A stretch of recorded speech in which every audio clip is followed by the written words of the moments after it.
Everyone, welcome to sleepy classes. आज हम बात करेंगे नैन्सी पेलोसी की ट्रिप टू ताइवान कि how can it be a problem creator for America and कैसे चाइना जो है इस एक्शन के ऊपर अपना रिएक्शन दे सकता है। So without any delay let's get started कि नैन्सी पेलोसी एक्चुअली में है कौन, पहले वो जान लेते हैं कि she is the speaker of house of representatives currently अभी अमेरिका में।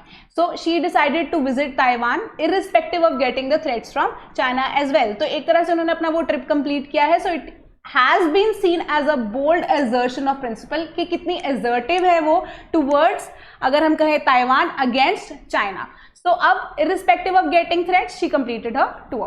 so अब कोई भी कंट्री जो हेल्प करना चाहता है ताइवान की डायरेक्टली या इनडायरेक्टली उसे थ्रेट किया जाता है चाइना के द्वारा। सो लिथुआनिया भी एक एग्जांपल है जिन्होंने एक छोटा सा अपना ऑफिस वहां पे इस्टेब्लिश करने के लिए ताइवान को हेल्प करने के लिए वो सामने आए थे। They also face threats from China, eventually consequences भी उन्होंने देखे, बट स्टिल नैन्सी पेलोसी गई, उन्होंने अपना ट्रिप कंप्लीट किया एंड उन्होंने फॉलो किया न्यूट गिंगरिच को जो कि उनके प्रीडिसेसर थे, स्पीकर रह चुके थे हाउस ऑफ रिप्रेजेंटेटिव्स के। तो एक तरह से देखा जा रहा है कि she is a source of inspiration for the world as well and moreover America के लिए भी कि how assertive you should be कि अगर आपको कोई भी स्टैंड लेना है। सो अब what it means for America, America के लिए अगर हम देखें तो इनकोहेरेंट अप्रोच टुवर्ड्स चाइना दिख रही है। वो कैसे कि चाइना को वैसे तो अगर हम देखते हैं कि अमेरिका कंसिडर कर रहा है वन चाइना पॉलिसी को कि हम कंसिडर कर रहे हैं या अमेरिका कंसिडर कर रहा है ताइवान को as a part of China, but दूसरी तरफ जो बाइडेन जो है उन्होंने बहुत सारे ओपनली वाउज भी कर चुके हैं वो एक बार से ज्यादा ताइवान को कि अगर उन्हें मिलिट्री असिस्टेंस की रिक्वायरमेंट होगी they will be provided by America itself. But अब नैन्सी पेलोसी का ताइवान की तरफ जाना वन चाइना पॉलिसी को तो अब सपोर्ट नहीं कर रहा है, तो इनकोहेरेंट अप्रोच दिखाई दे रही है। तो मे बी हो सकता है अमेरिका अपनी स्ट्रेंथ यहाँ पे पोर्ट्रे करने की कोशिश कर रहा है, but there are risk associated with it क्योंकि मिस पेलोसी या मिस नैन्सी पेलोसी की जो टाइमिंग है इस टाइम पे गलत है क्योंकि ऑनगोइंग यूक्रेन रशिया वॉर में भी America is helping Ukraine.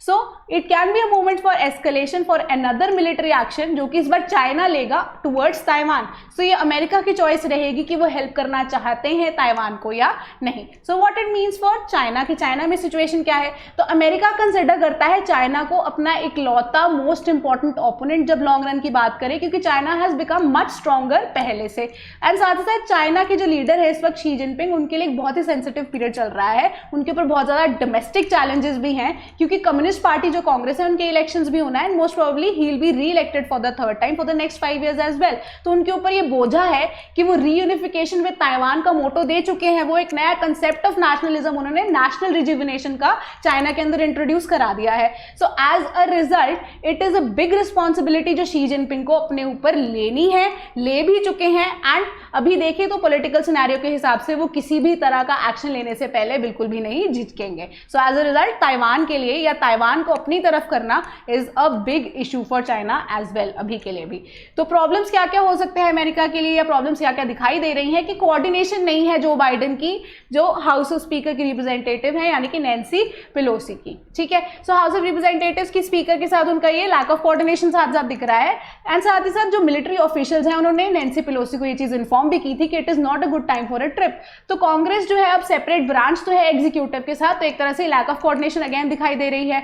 But Taiwan can be an important source, कैसे, क्योंकि माइक्रो प्रोसेसिंग चिप्स जो यूज हो रही हैं उसके लिए अब Taiwan is one of the biggest exporters. So as a result Taiwan जो है एक इंपॉर्टेंट रोल प्ले कर सकता है, but it can create a problem for America अभी के लिए क्योंकि अब सिक्योरिटी क्राइसिस चल रहे हैं रशिया के अंदर, कोविड-19 हुआ एंड एवरीथिंग। अगर हम देखें तो ये बाइडेन की इररेजोल्यूट या लैकिंग अथॉरिटी को भी दिखाई दे रहा है कि irrespective of getting threats Nancy Pelosi वहां पे जा रही हैं and she is taking a step for Taiwan and Joe Biden जो है हेजिटेंट है towards giving any kind of statement against her और अगेंस्ट ताइवान और अगेंस्ट चाइना। सो जो मिस्टर बाइडेन के वाउज हैं दे विल बी टेस्टेड अगर हम अभी की बात करें। सो अब चाइना का रिस्पॉन्स क्या रहने वाला है कि वो हो सकता है मिलिट्री एक्शन ले ले टुवर्ड्स ताइवान, हो सकता है वॉर प्लेन्स भेजे, मिसाइल्स लॉन्च करे ओवर ताइवान एंड साथ ही साथ वो इकोनॉमिक एंड डिप्लोमेटिक मेजर्स को भी अपनाएगा, ये भी देखा जा सकता है। बट एक्चुअली में ये टेस्ट जो है अमेरिका का है कि वो अपनी कमिटमेंट जो उन्होंने ताइवान को दी है वो फुलफिल की है या वो वन चाइना पॉलिसी को ही फॉलो करते हैं। सो आज के लिए इतना ही। Thank you so much.